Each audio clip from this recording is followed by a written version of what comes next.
dugaan pembocoran dokumen atau materi hasil penyelidikan yang dilakukan KPK terhadap dugaan korupsi di sebuah Kementerian SDM oleh oknum dari internal KPK yang belum saya sebutkan namanya, dengan dugaan pasal-pasal yang diatur oleh KUHP maupun oleh undang-undang yang lain.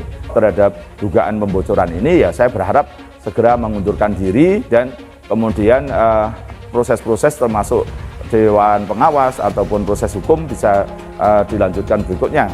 Tapi setidaknya kalau pengunduran diri ada etikat baik untuk bertanggung jawab dan saya berharap untuk itu. SDM. Nah, kalau misalnya ada komisioner KPK mengatakan tidak ada dampak, tidak pengaruh besar, salah sekali besar. Karena begitu ada bocor persoalan itu, maka yang pertama dilakukan oleh pihak terkait adalah menghilangkan barang bukti. Sehingga ketika barang bukti dihilangkan, maka kalau diikuti dengan OTT, barang bukti sudah tidak ada, maka kemudian itu menjadi kendala besar. Ya, apalagi proses penyelidikan ya Pak Abdullah ya? Ya, proses penyelidikan itu sudah melanggar, bukan lagi etika, sudah pidana seperti itu. Pidana. Nah, oleh karena itu maka diharapkan hari ini Dewan Pengawas tidak hanya sekedar kode etik, tapi juga nanti disarankan kepada bagian penindakan, dan kemudian kami teman-teman Yudi dengan kawan-kawan akan melaporkan ke penegak hukum, Mabes Polri atau Polda DKI tentang pelanggaran pidananya, seperti itu, Mbak. Ya. Kemudian yang kedua terkait dengan pembocoran dokumen, lah ini Mbak, ini suatu yang sangat fatal sekali. Karena apa? Pak Firly itu sebagai penyidik, dan dalam teori pengungkapan suatu perkara kriminalistik, potensi pembocoran itu ada. Potensi pembocoran itu untuk kepentingan siapa?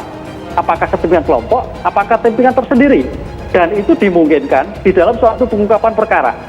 Oleh karena itu, kalau itu betul ada suatu pembocoran, ranah pidana inilah yang paling utama dilakukan. Sosok sebenarnya bocorkan informasi rencana OTT di Kementerian ESDM KPK ungkap fakta baru. Siapa yang bocorkan informasi rencana operasi tangkap tangan atau OTT Komisi Pemberantasan Korupsi atau KPK terhadap Kementerian Energi dan Sumber Daya Mineral atau ESDM? Akibat ulah oknum tersebut, KPK gagal melakukan OTT terhadap Kementerian ESDM.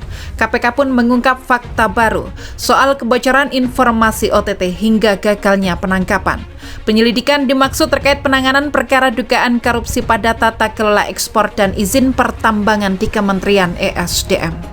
Kebocoran ini disebut-sebut melibatkan Ketua KPK Firly Bahuri dan Menteri ESDM Arifin Tasrif. Kami akan tindak lanjuti dulu, akan diperiksa dulu apakah benar karena informasi itu mengakibatkan kegiatan yang sudah kami lakukan terhalang atau terhambat atau bahkan gagal. Ujar Gufron saat ditemui awak media di gedung KPK Minggu 16 April dini hari. Gufron mengatakan semua aduan masyarakat akan ditindaklanjuti secara profesional. Ia meminta masyarakat percaya jika terdapat anggota KPK yang diduga membocorkan informasi penyelidikan dan dilaporkan, maka akan ditindak tegas dan profesional.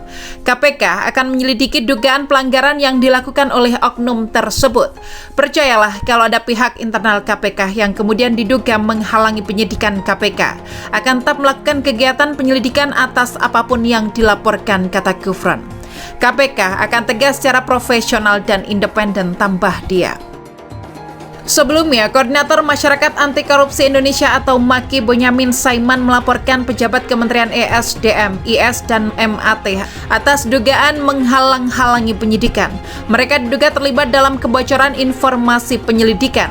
Laporan dikirimkan ke bagian pengaduan masyarakat atau Dumas KPK melalui pesan surel. Data yang bocor itu ditemukan tim penyidik saat menggeledah kantor Kabiro Hukum Kementerian ESDM berinisial ES. Ia mengaku mendapatkan dokumen itu dari Menteri ESDM Arifin Tasrif yang diduga berasal dari Ketua KPK Firly Bahuri.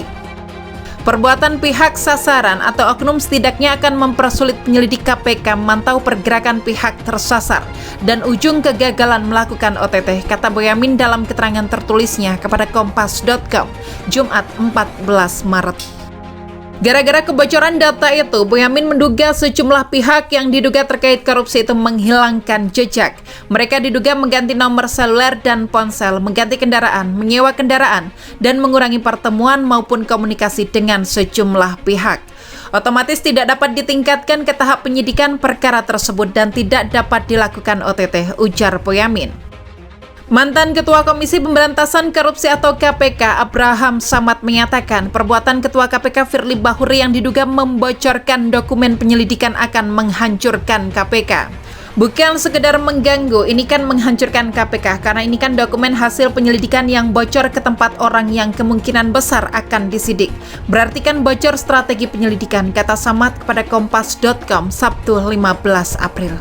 Ia menegaskan dokumen penyelidikan tidak semestinya bocor karena dokumen itu berisi strategi penyelidikan yang dilakukan oleh KPK, termasuk yang akan diperiksa dan alat bukti yang dicari. Apabila dokumen itu bocor, kata Samad, pihak yang dibidik KPK bisa saja menghilangkan alat bukti dan mengaburkan peristiwanya sehingga dugaan korupsi yang ia lakukan tidak bisa dibuktikan di depan hukum. Jadi ini pelanggarannya sama sekali sudah kejahatan, jadi nggak bisa dimaafkan lagi. Ini merusak pemberantasan korupsi dan mematikan menghancurkan KPK, kata Samad. Lebih lanjut, Samad juga menyoroti adanya komunikasi antara Wakil Ketua KPK Johanis Tanak dengan Kepala Biro Hukum Kementerian ESDM, M. Idris Froyoto Sihete terkait izin usaha pertambangan atau IUP.